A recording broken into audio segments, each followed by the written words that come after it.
Hey, listeners, get ready to transform your career and finances. In 2025, join us for the Health and Wealth Expo retreat in February and then the Live Expo in May. Save the dates for two powerful experiences that will transform your career, finances, and well-being. Mark your calendars now. Welcome to Nurses with Voices. I'm Dr. Lendra, your host and fellow nurse who's traded in burnout for breakthroughs. I'm here to show you how to transform your nursing career into one filled with purpose, reduce stress, and incredible opportunities. Whether you're looking to start your own business, build generational wealth, or simply find a healthier role in nursing, this podcast is for you. Join me to explore practical strategies to overcome burnout, combat bias, and chart new paths in nursing. It's time to reclaim your voice and reimagine your future in healthcare. Let's get started.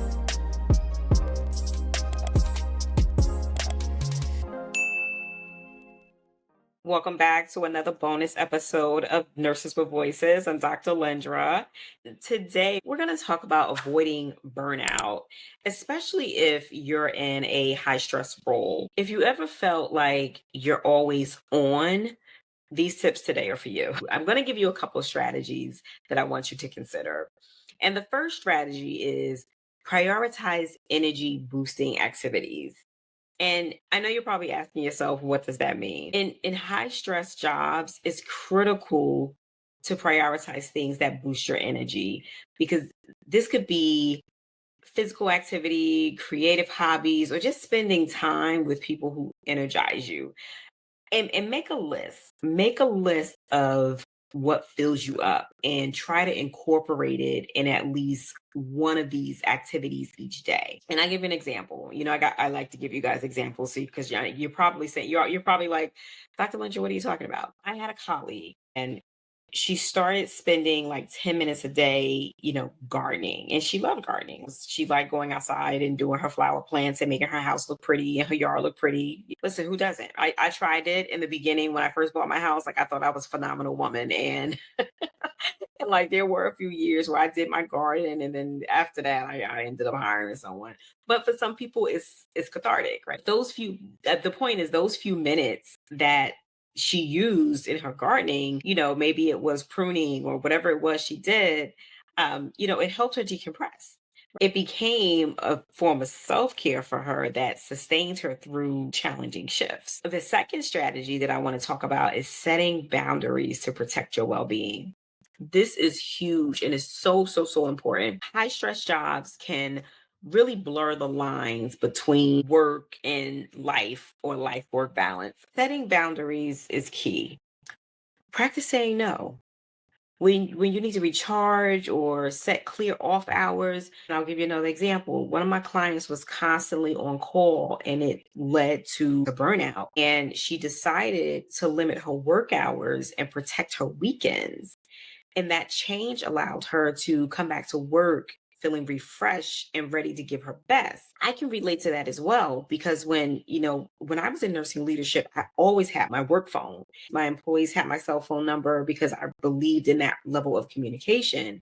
And thinking back, it would have been better for me to keep my work phone at work, because when we talk about life work balance, and for those of you who don't know, that was a little nugget that I got from Jenny Fennell.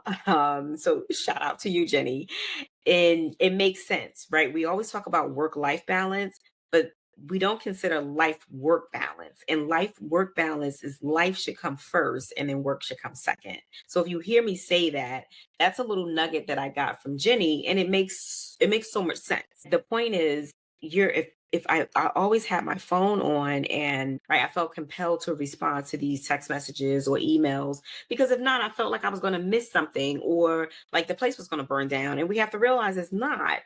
I would call on the weekends. I would see how the shift was, or my staff would contact me. They should have been calling the supervisor, right? Because that's why we have on-call supervisors. That's why we have supervisors in general, on-call admins. That's who they really should have been calling. But because I was one of those leaders who wanted to be in the know, and I felt like I had to be one step ahead of everything, and not saying that that's a completely wrong. But when it's impacting our life work balance, we have to really take a step back because I was always on and I wasn't setting boundaries for when staff should call me. Right now, there's levels to this, and there should have been have protocols or boundaries in place for when staff should call me. Setting boundaries and saying, learning to say no is really huge, and that's something that I had to learn, and it was just like it was like life changing, and it was like the first time I remember saying no, and I was just like, oh my god, I feel so good. Like, you feel so good. So that's really the takeaways for, this bonus session. And setting boundaries also could mean removal of certain people from your life. Now, I don't know if you can see my t-shirt. It says it's one of my favorite ones. I've worn it and I probably worn it in other episodes before because it's one of my favorite t-shirts. And it says empowered women empower. And that's because I make a conscious effort to surround myself with people who empower me and people who I can also speak life into and empower them as well. And just being completely honest and transparent, there has been people in my life who I love them dearly, but I've had to cut out of my life. Sometimes as you grow, people, especially if you're going into entrepreneurship, and the people who you've come up with, or who's been friends with, or who you worked with, they may not see the value or understand the why behind why are you going into entrepreneurship. Like, go for this certification, keep going for this education, keep going for this. Why do you want to go into entrepreneurship? When you go into entrepreneurship, you have your reasons why, and sometimes the people who and probably more than likely love, they may not necessarily understand that. Now, I'm not saying cut all of them off, but what I'm saying is you have to surround yourself with like-minded people and understand that the people who know you or who you've known maybe over years, grew up with, whatever the relationship is, they may not necessarily understand that. And you may have to distance yourself. There are people in my life that I had to distance myself from, but that's a part of that setting boundaries. If people are not speaking life into you, if they are not inspiring you, if they are not empowering you, you have to be able to set those boundaries. If that's unfriending them on Facebook, and I'm not saying block anyone on your cell phone, but what I'm saying is you have to start setting those boundaries that is going to protect your well-being and your peace of mind. But before we head out for today, I do want to give you those golden nuggets. I'm just going to give you 4 tips on business planning. I want to talk about a business plan because I think far too often, I don't know if people understand the importance of having a business plan or even how to create a business plan. But I'm going to go into, if you want, I can do a whole business plan workshop. But for now, I just want to give you 4 key tips on your business plan. And one of the things that you want to consider is when you start your business plan, you want to start it with a strong hook. And why is this important? Or why is your business plan important? Creating a well structured business plan is really essential for your business, and it helps you to define your goals, your missions, your visions, and your strategies and your financial projections. So it's important to have a really well structured business plan. And I think people often miss the mark about your business plan or how important it is. I'm just going to give you just 4 tips on your business plan, and you want to start with a strong hook.